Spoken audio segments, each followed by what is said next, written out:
Imagine you're slowly walking through a crowded parking lot. A sleek black BMW suddenly pulls into the space right next to you. A $4,000 designer bag swings confidently from someone's shoulder. Laughing people step out of a luxury SUV. From the outside, everything screams success. But here's the question almost nobody ever asks. What if the person driving that BMW has almost zero money in the bank? What if that designer bag costs more than their entire emergency fund? What if the guy bragging about his investments is actually drowning in credit card debt? Welcome to the strange era of 2026, the era of fake rich.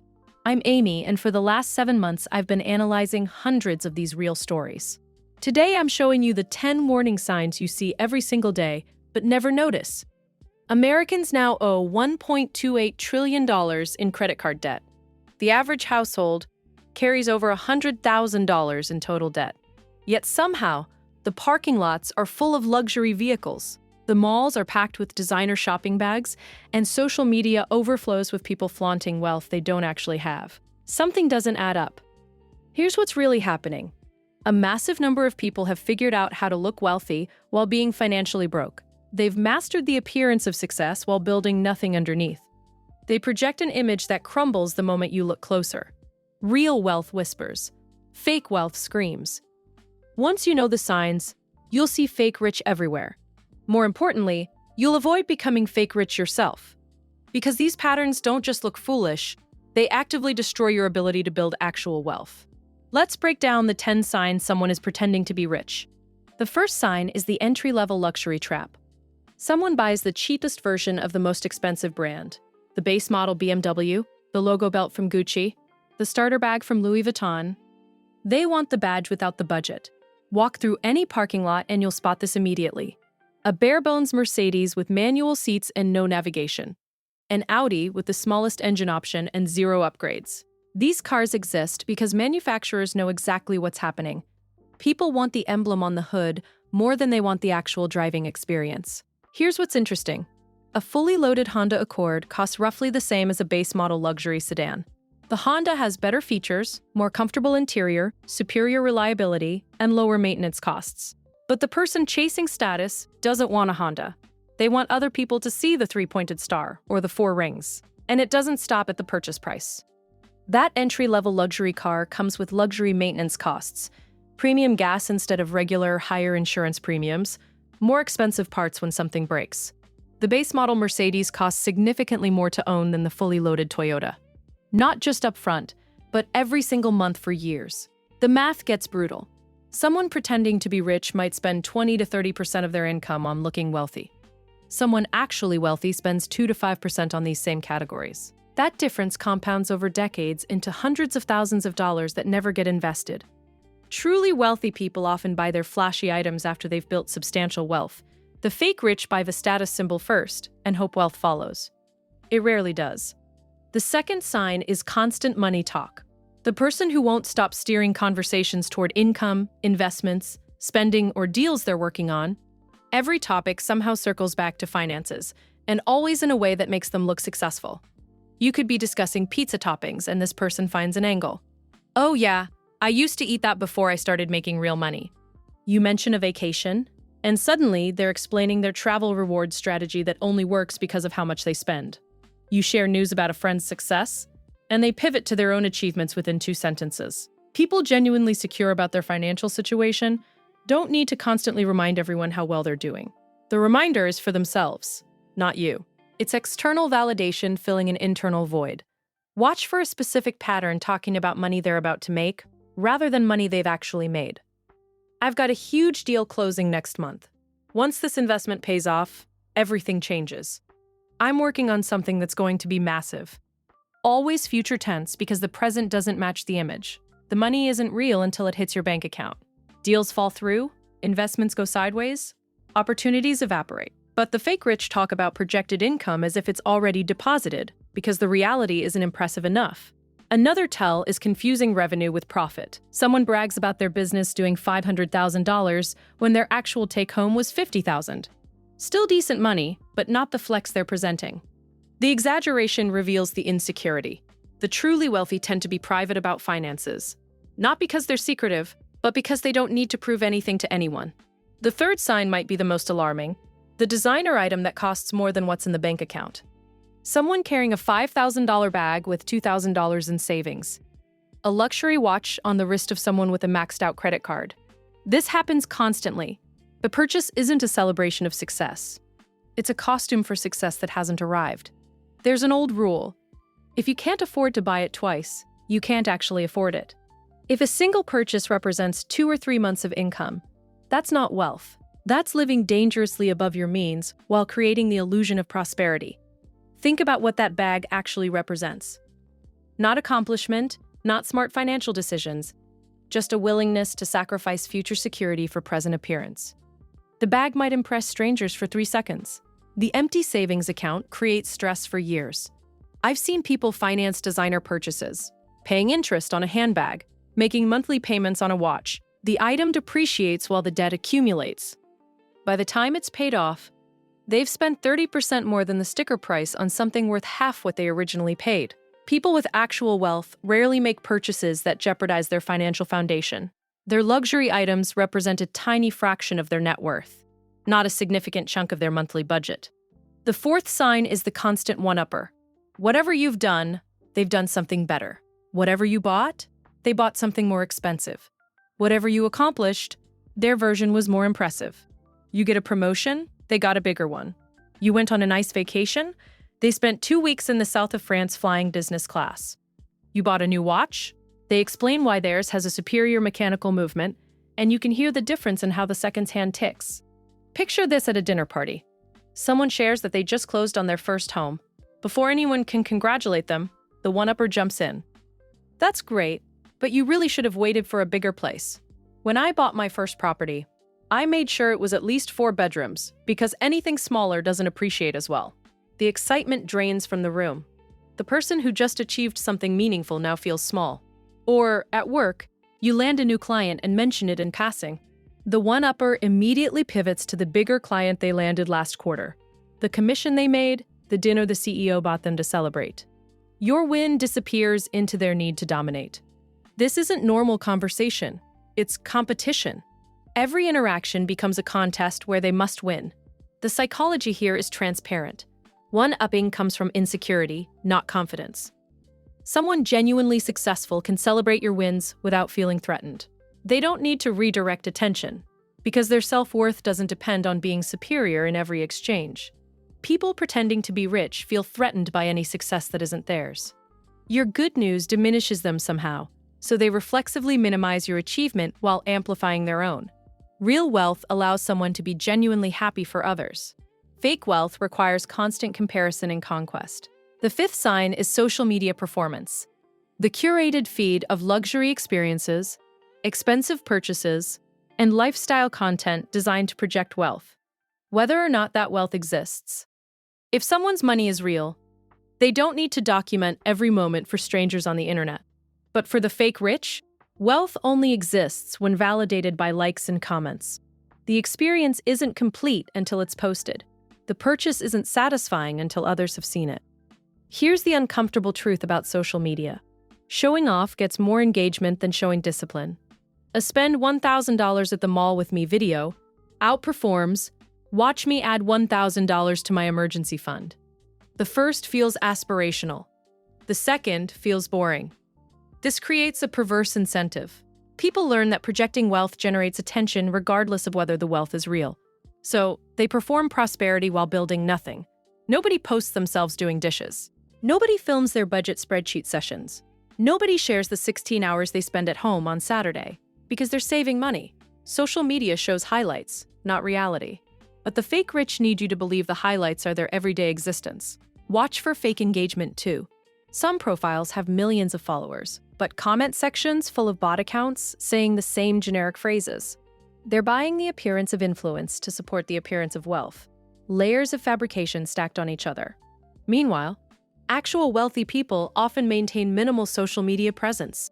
They don't need the validation, and they certainly don't need strangers knowing their financial business. The sixth sign is leasing luxury cars. This deserves its own category because it's become so normalized that people don't recognize it as a red flag. When you lease a vehicle, you're paying for the steepest depreciation years, the most expensive period of a car's life, and then giving the car back. The dealer estimates what the vehicle will be worth at lease end, and you pay the difference between purchase price and that residual value, plus interest, taxes, and fees. A $50,000 car worth $30,000 after 3 years means you're essentially financing $20,000 of depreciation plus interest. Then you return it and start over with a new lease, paying those fees and that depreciation all over again on a fresh vehicle.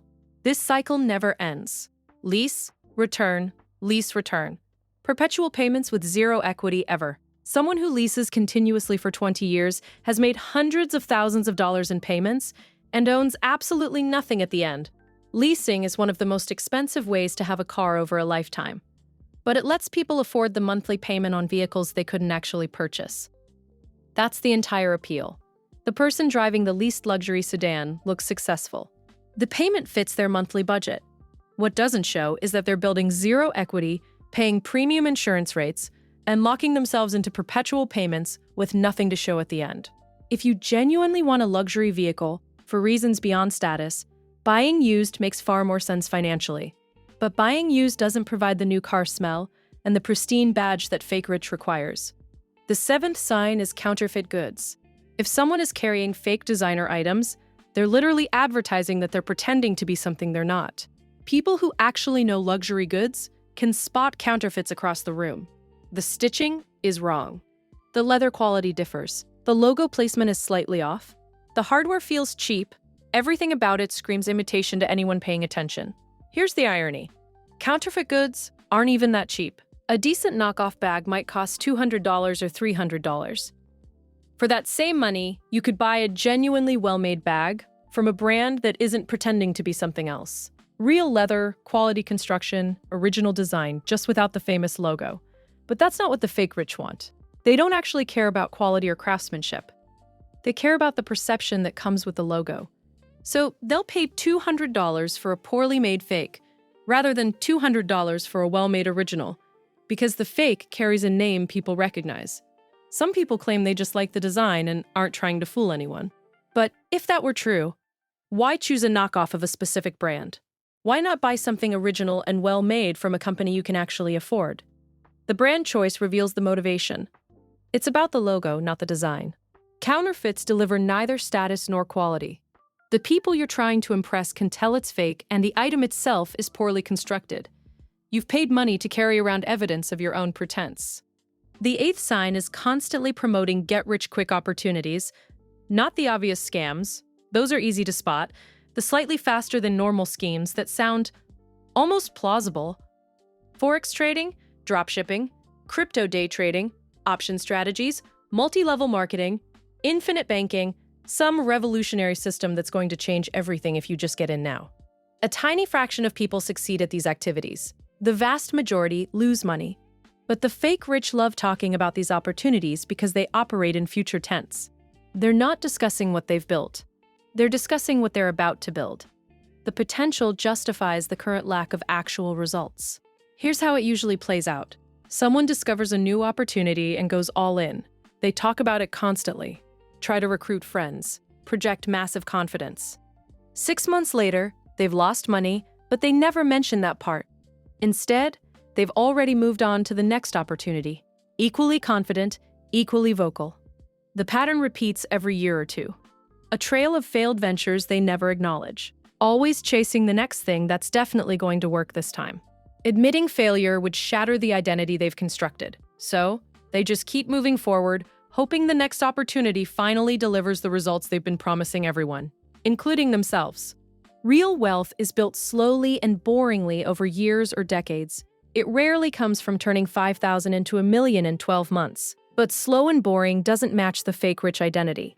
They need something dramatic happening, even if that something only exists in their projections.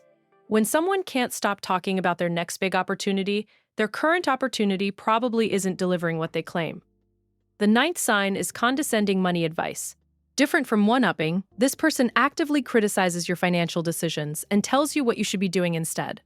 You mention you're happy with your apartment. They say you should have upgraded by now given your income. You're driving a reliable used car. They question why you haven't financed something newer. You're saving aggressively. They tell you that money should be invested in whatever they're invested in. The advice is always unsolicited. and it always points toward whatever choices they've made, regardless of whether those choices make sense for your situation. Here's what's actually happening. They need to justify their own decisions. If you're succeeding with a different approach, it threatens their narrative, so they criticize your path to validate theirs. Your financial situation differs from everyone else's. Your goals differ. Your risk tolerance differs. Your timeline differs. Someone who genuinely understands money knows that different strategies work for different people. The fake rich need everyone to validate their choices, because deep down, they're not confident those choices were right. Someone genuinely wealthy can acknowledge that different strategies work for different people. They don't need you to make the same choices to feel good about their own. The fake rich need everyone around them to confirm they're doing things correctly, because deep down, they're not sure. The 10th and final sign is simply overdoing it. Too many logos, too much jewelry, too strong cologne, a walking advertisement for luxury brands rather than a person who happens to own some nice things. They've seen wealthy people in movies and decided to cosplay that aesthetic. Everything screams money, nothing whispers it. Here's something worth noting. Look at photos of actual billionaires on ordinary days, not at galas or press events, but just living their lives. Mark Zuckerberg wears the same gray t-shirt constantly. Warren Buffett drives a modest car and lives in the same house he bought decades ago. Many of the wealthiest people you'd pass on the street without a second glance. They have nothing to prove. Their identity isn't tied to what strangers think of their appearance. They could buy anything, so they don't feel the need to buy everything. The fake rich operate from the opposite psychology. They feel they have everything to prove. So every item becomes a statement. Every accessory becomes evidence. The louder the display, the more desperate the attempt. The wealthiest people in most rooms dress normally. Maybe one or two quality items, but nothing designed to broadcast status. They don't need to prove anything to strangers. Their confidence doesn't require external validation through appearance. When every single item someone wears is designed to signal wealth, that signal becomes noise. It reads as desperate rather than successful. The effort shows actual wealth tends to be understated. Because it doesn't need to try. Real wealth isn't about what you show. It's about what you've built. The freedom to make choices without financial pressure. The security of knowing you can handle emergencies. The compound growth happening quietly in accounts nobody else sees. Fake wealth is a performance that gets more expensive over time. The luxury car needs maintaining. The designer wardrobe needs updating. The lifestyle needs sustaining. Every month, more money flows toward maintaining an image, while nothing flows toward building substance. The person pretending to be rich often ends up poorer than they started. The effort of appearing wealthy prevents the accumulation of actual wealth. They're running on a treadmill that speeds up the longer they stay on it, working harder and harder just to maintain an illusion that delivers nothing real. Here's what separates real from fake at the deepest level. The fake rich optimize for how things look to others. Every financial decision passes through a filter of external perception. Will this impress people? Will this signal status? Will this make me appear successful? The actually wealthy optimize for how things work for themselves. Does this purchase make sense given my goals? Does this decision move me toward financial freedom? Does this choice align with what I actually value, not what I want others to think I value? One approach builds wealth, the other bleeds it. The next time you see someone projecting prosperity, look closer. The base model luxury car. The constant money talk. The social media performance. The one-upping and condescension. The designer items that might cost more than their savings account. Fake rich is everywhere once you know what to look for. More importantly, check yourself. Are you making financial decisions based on what genuinely serves your future? Or are you spending to maintain an image that's slowly bankrupting you? Real wealth whispers. It doesn't need anyone to notice. It doesn't require validation. It exists whether or not anyone else sees it. The goal isn't to look rich. The goal is to actually be rich. One path is expensive, exhausting, and leads nowhere. The other builds quietly until one day you realize you have options most people only pretend to have. Choose carefully.